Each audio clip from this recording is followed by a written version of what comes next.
CCTV systems are surveillance systems of which are intended to be used to prevent crime. Chances are you've seen CCTV systems before, and they've become increasingly more common.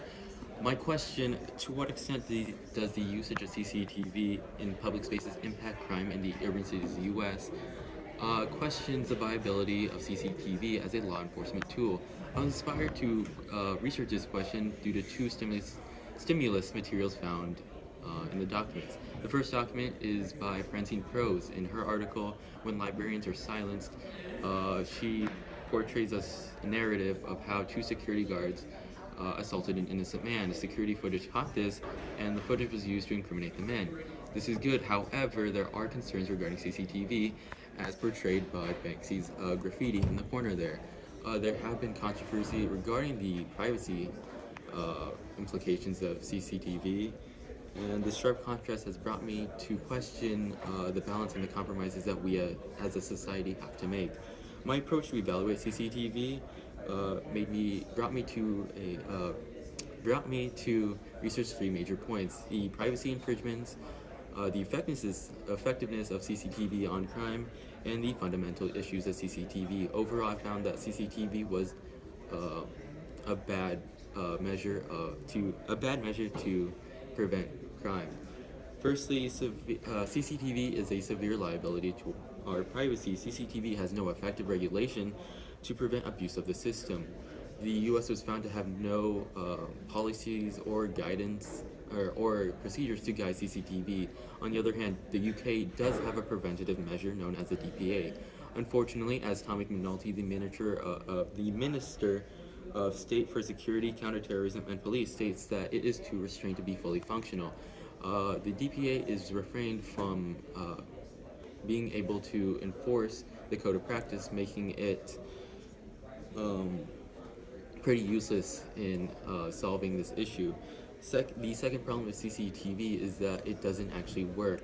Although data has been found that it decreases crime, such as David P. Farrington's and Brandon Z. Welch's, both professors in the School of Criminology, found that CCTV decreased crime by 21%. However, there were many limitations to their data, overall skewing their results. Instead, a more reliable data was taken by Martin Gill, the director of PRC, and Angela Springs, the research officer in the Department of Criminology, who in their study found that in the presence of CCTV, about half the time crime would actually increase. What this shows is that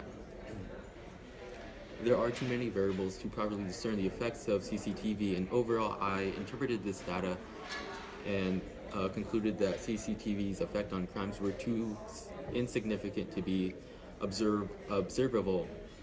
Lastly, the CCTV fails as a investigative aid or as a preventative measure. McNulty also adds that about 80% of all CCTV are inadequate as a means to identification. Additionally, police are often not involved in the use of CCTV, making CCTV an ineffective tool to scare away potential criminals. Now, at first, the first solution for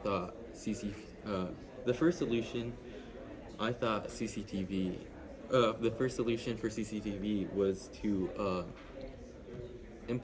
implement a regulatory system. This solution is backed by the U.S. Government Accountability Office, and would resolve many of the issues such as privacy, technological maintenance, and the integration of local authorities. However, this solution is very limited. Integration of such a system would be extremely difficult under the legal process, and again, I have to reiterate that CCTV has no direct relationship to the decrease of crime. Instead, the solution I found to be more recommendable would be to actually push forward the crime preventative programs that we already have in place. Crime is a multivariable and complex issue, something that CCTV cannot affect all on its own. The U.S. Department of Justice recognizes this and have many programs for different target groups. For example, they suggest that to deal with a domestic abuser who's employed, on-scene arrests are the most effective ways. Overall, although there is no data to support these programs, these has there have been many studies supporting the use of these multiple programs and are far more reasonable and less risky than the use of CCTV. Thank you.